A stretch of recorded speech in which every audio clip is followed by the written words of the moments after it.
பிரபல சமையல் கலைஞரும் நடிகருமான மாதம்பட்டி ரங்கராஜ் தன்னை திருமணம் செய்து கர்ப்பமாக்கி ஏமாற்றிவிட்டதாக அளித்த புகாரின் மீது 10 நாட்களாகியும் நடவடிக்கை எடுக்கவில்லை என குற்றம் சாட்டி ஆடை வடிவமைப்பாளர் ஜாய் கிறிசல்டா எக்ஸ் தளத்தில் பதிவிட்டுள்ளார்.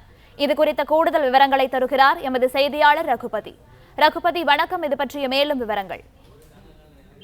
வணக்கம். தன்னை ஏமாற்றி விட்டதாக நடிகரும் சமையல் கலைஞரான மாதம்பட்டி ரங்கராஜ் மீது ஆடை வடிவமைப்பாளர் ஜாய் கிறிசல்டா கடந்த சில தினங்களுக்கு முன்பு சென்னை பெருநகர காவல் ஆணையரிடம் நேரில் சென்று புகார் ஒன்றை அளித்திருந்தார்.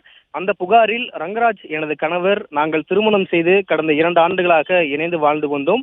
ஆனால் கடந்த 2 மாதங்களாக அவர் என்னை விட்டு விலகிவிட்டார் என்றும் என்னிடம் தொடர்பை முற்றிலும் துண்டித்து விட்டார் என்றும் அதில் குறிப்பிட்டிருந்தார். நான் அவரை நேரில் சந்திக்க முயன்ற போதும் 2 முறை என்னை அடித்து விரட்டியிருந்தார் என்றும் அந்த புகாரில் கூறப்பட்டிருந்தது. இப்போது என் வயிற்றில் வளரும் குழந்தைக்கு ரங்கராஜ் தான் தந்தை என்றும் எனக்கும் இந்த குழந்தைக்கும் நேர்ந்த இந்த ஏமாற்றத்திற்கு அவர் பொறுப்பேற்க வேண்டும் என்றும் கூறியிருந்தார். அவர் என்னுடன் சேர்ந்து வாழ போலீசார் நடவடிக்கை எடுக்க வேண்டும் என்று இவ்வாறு அந்த புகாரில் தெரிவித்திருந்தார். இந்த நிலையில்தான் புகார் கொடுத்து 10 நாட்களுக்கு மேலாகியும் எந்த ஒரு நடவடிக்கையும் எடுக்கப்படவில்லை என கூறி தனது சமூக வலைதள பதிவில் ஒரு பதிவை வெளியிட்டிருக்கிறார். அந்த பதிவில், சென்னை காவல் ஆணையரிடம் நான் புகார் அளித்து 10 நாட்கள் ஆகிறது. பிரபல சமையல் கலைஞரும் நடிகருமான மாதம்பட்டி ரங்கராஜ் என ஏமாற்றி திருமணம் செய்து கர்ப்பமாக்கியது குறித்து நான் புகார் அளித்திருந்தேன். இப்போது நான் 7 மாத கர்ப்பிணியாக இருக்கின்றேன். இந்த நிலையிலும் நான் என் தாயுடன் காவல் ஆணையத்திற்கு சென்று அங்கு புகார் அளித்திருந்தேன், நேரில் சென்று புகார் அளித்திருந்தேன் என்று கூறியிருந்தார். எனது புகாரின் நிலை என்ன இப்போது வரை தெரியவில்லை என்றும் அந்த குறிப்பில் பதிவிட்டிருக்கிறார்.